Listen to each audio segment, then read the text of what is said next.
it scrambled down the tree, and that type of speed is real. They can run up to 25 miles an hour. Hey y'all, I'm Dr. Rae Wynn-Grant. I'm a wildlife ecologist and I've been studying bears for 13 years. Today we're going to be looking at bear attacks in movies and on TV and judging how real they are.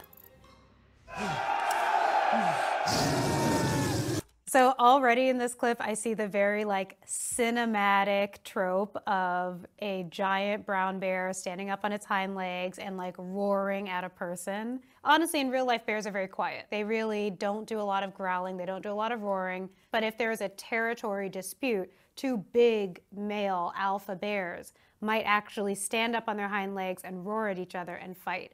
But if there's a big bear and a small person, that bear isn't usually going to go through all that trouble.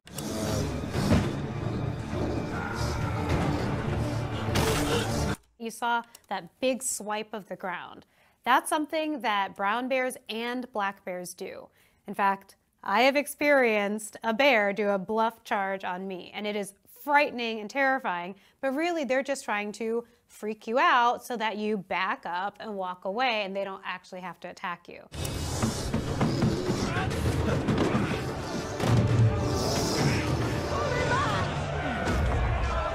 This is great for TV, but it's not biologically accurate. This bear, even though it looks like it could be 1,000 pounds, it could scale that wall no problem. Those claws could dig into the wood and it could climb up all the way and then terrorize all those people that are watching. I'd give it a 7 out of 10. I really wish the bear had climbed up at the end.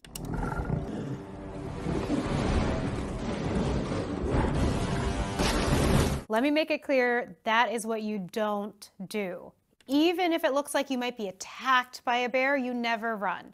It's because humans cannot outrun bears. When humans run, it signals to the predator that you're prey. That's what a little deer would do or a little rabbit would do. But when we stand still, that's so different than what prey would do that they get the message.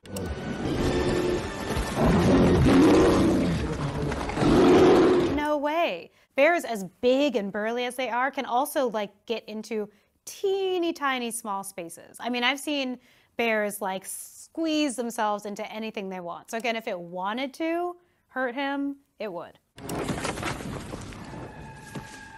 This is interesting. So we see that they made a ring of fire, and that's their tactic of protecting themselves. First, no one should ever do this in the wilderness, okay? It will start a forest fire. But two, there really is something to this, and that's that most wild animals are afraid of fire. It's just something that they haven't experienced, right? They can't make fire themselves. So as much as I don't want anyone to ever use this tactic, I believe it would be effective to keep you safe. How are we going to lure him?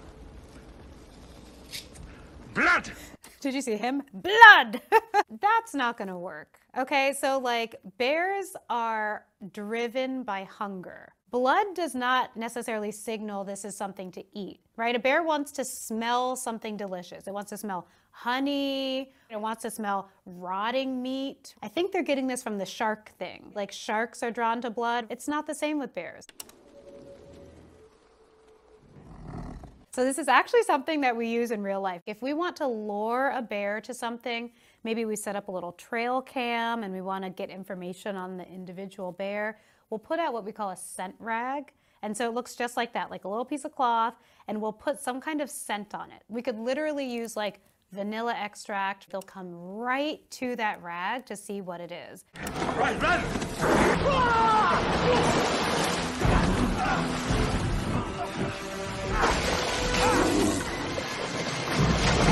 Is it realistic that that bear might come looking for you again because you are still in its territory and haven't left? Yes. However, is it realistic that a bear is going to attack over and over when there's 2 or more people? No. So bear attacks happen usually when there's just one person by themselves. If you have 2 or more, it rarely happens, which is another way that people can be safe when they recreate in nature. It did look real, but the probability of something like this actually taking place, I'm gonna give this a 5 out of 10. The first shot we see of the bear is of its claws, right? Those are real claws. They did a great job modeling that. It looks like a real animal. And then the other thing we see is the bear like sniffing, right? Meh. Bear's sense of smell is so precise and can go across such a long distance that they're not going to be sniffing around for a person when they're literally like 2 feet from them. Bears can't climb trees. Of course I can! This little kid just said, we're safe because bears can't climb trees, right? Already I'm like, oh no, like they're doomed. Bears are the best tree climbers. Henry! No! Henry, move! Go higher! He's kicking downward with his leg. If you ever find yourself like above a bear on a tree, you should do that. But climbing higher, no, no, no, no, no. There's a phrase out there when it comes to bear attacks. If it's black, fight back. If it's brown, lay down. And it's important to note that this is for bear attacks. This is not for bear encounters. Even if a bear is near you, even if it's approaching you rapidly, that's still not an attack until it's actually like physically touching you. That is a really important difference. Because if a bear is not attacking you, that's when you back away slowly, you make yourself look big. If it is attacking you, the kid did it right, but the whole time, also try to get out of there.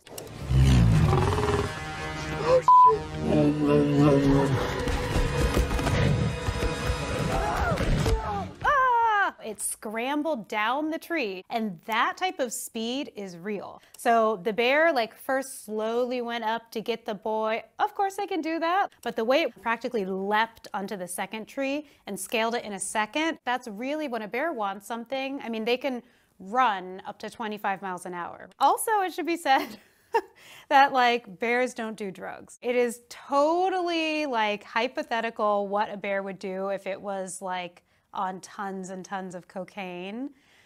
But this movie is loosely based off of a true story. But there was a bear in the 80s, I believe it was 1985, that was found dead after ingesting a big amount of cocaine that was dropped from an airplane. But in general, overdoses can kill animals just like they can kill people, and that's what happened to the real cocaine bear.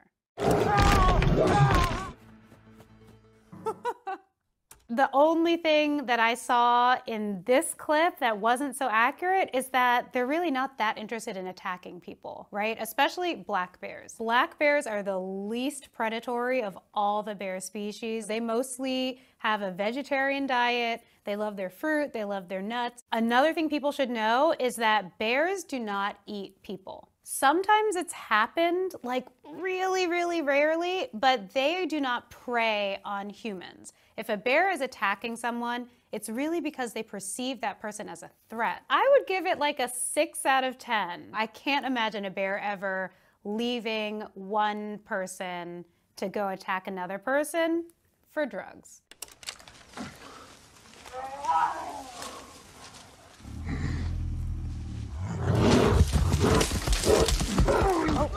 Oh, that's real. Right behind him comes what's gotta be Mama Bear. The female bear raises her cubs and she dedicates her life to keeping them safe.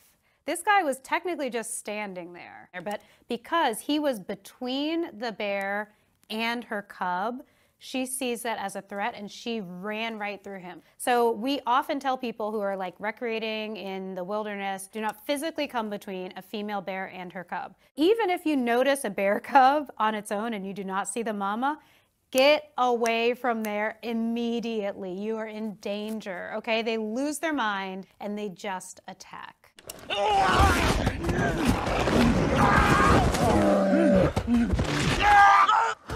So it's actually really, really accurate the way that they showed the attack. The way that the bear uses her teeth the most, like she does a little bit of like paw stuff. She uses those parts of her the most because they're the most effective.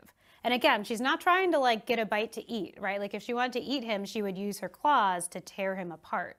But instead, she just wants to have those fatal bites to keep her cubs safe. But the biggest myth that the media shows about bears is that they're always on the attack. In some of the national parks that have bears, take Yellowstone National Park, your chances of a bear attack are something like 1 in 2 million. So truly, bears are peaceful, they're docile. And with that said, don't bother them, don't frustrate them, and don't trigger them, because if you do, you might be in trouble.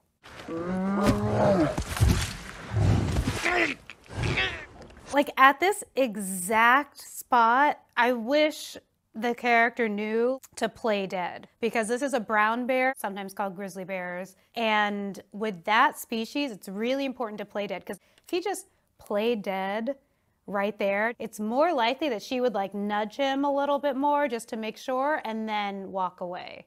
But he's like still making a little bit of noise, and it's telling her like, nope, he's still alive, he could still be a threat. This is giving me anxiety. He shot her, and then she just attacked more, because she's like, see, I was right. It just tried to hurt me. I'm just gonna like kill it and rip it to pieces now. So I can understand having a weapon and wanting to like kill it and fight back for your life. But again, you're safer playing dead until he can no longer hear or see the bear or her cub. Honestly, I'd give this one a 10 out of 10. It's, believe it or not, a CGI bear, but they really got it right. How did you get up there? I don't know. And of course, like, pandas don't really do the splits, but they are flexible. All the little YouTube videos you see of like pandas in captivity rolling around and being cute, they really do have very flexible bodies, although they're chubby and fat. I now see that the way to get through to you is with this. Oh, great. Realistic that they would want to eat a lot of food, but would they eat delicious Chinese pork buns? I don't think so. However, a lot of people don't realize that pandas, although they're vegetarians and some might think they're herbivores, they're actually still carnivores. Pandas have the gut microbiome to digest meat, meaning they have the bacterial community in their bodies to break down meat and synthesize it for energy. So that means that it's possible that ancient pandas were carnivores and ate meat all the time, and probably if they wanted to, they still could.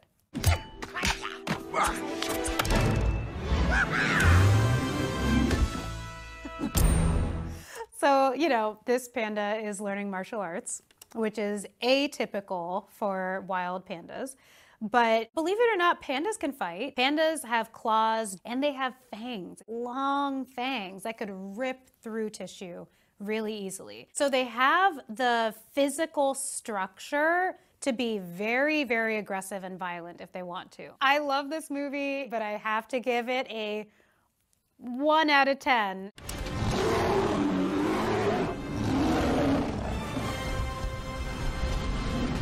I'm always happy to see polar bears. They're awesome. They are not only the largest of all 8 bear species, they're also the largest carnivore on the planet, and they are very aggressive. So to have a very violent interaction between 2 alpha male polar bears is realistic. We're not gonna have like an audience of other polar bears. Maybe if there's like a big common food source, they would congregate together. Other than that, they're not really cooperating like that.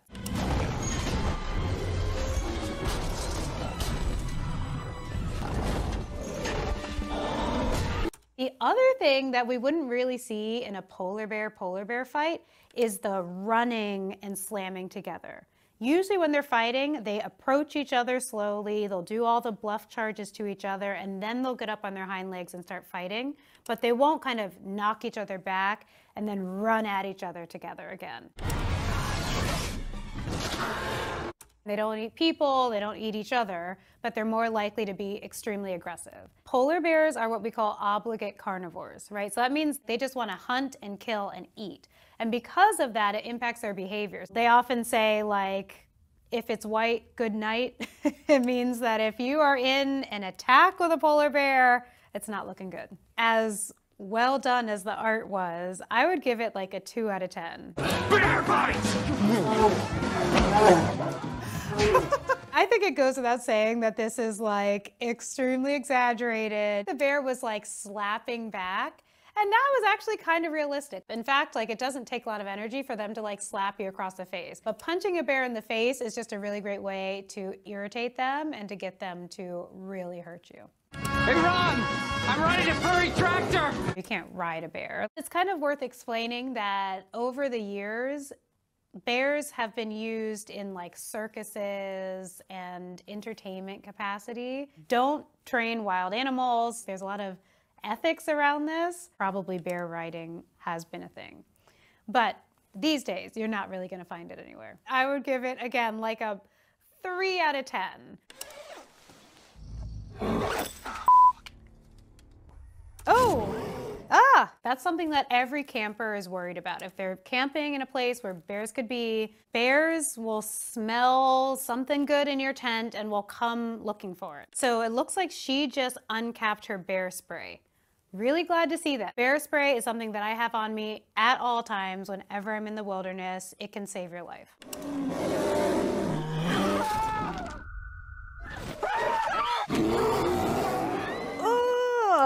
This is where this woman went wrong. Bear spray is completely 100% ineffective when you're in close proximity with the bear. It's just gonna aggravate it and make it attack you. You use it when there's a bear in the distance. Bear spray is pepper spray, but it's not the same kind of pepper spray that we use to keep ourselves safe. It is extremely powerful and it shoots at a long distance. So if you sprayed bear spray in your tent, you would not be able to breathe. You wouldn't be able to see, like you would be incapacitated.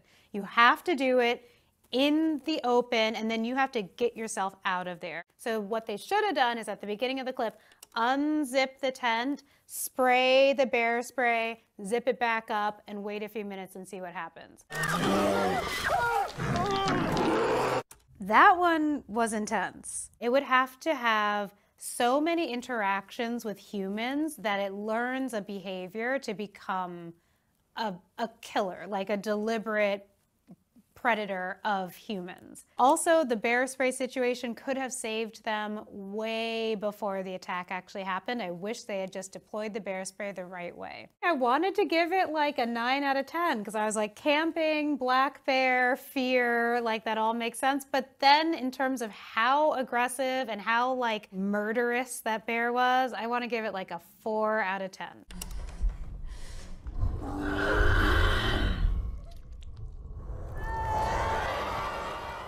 Oh my God, what is that? Kind of has like the humps and lumps of a bear-ish. We can see like it has this extended kind of snout, almost like a horse head, and then like a more flat head. Black bear will either have like the extended snout, but then like a proper hump for a head, or a brown bear or grizzly bear has more of like the flattened face and like a much rounder head. It's all over the place. One of the things that I'm also noticing is that it looks like there's places where it's like missing fur and just has raw skin. And believe it or not, this is actually kind of accurate because there are times when bears can be very susceptible to mange, the same mange that dogs can get. So it's possible that like a mangy bear influenced this animal here. Okay, I'm gonna give it a 1 out of 10. Like that wasn't even a real animal. My favorite bear show is a show that I've actually been in, and I don't think it's fair to really toot my own horn right here. So I will say that my second favorite bear show was Yogi Bear. And it was mostly about this bear named Yogi who lived in a national park and would steal people's picnic baskets. But it's like kind of realistic, right? Like bears are in a lot of America's national parks and they love our food. That's something that humans and bears have in common. Thanks for watching. If you liked this video, why not click on the video above?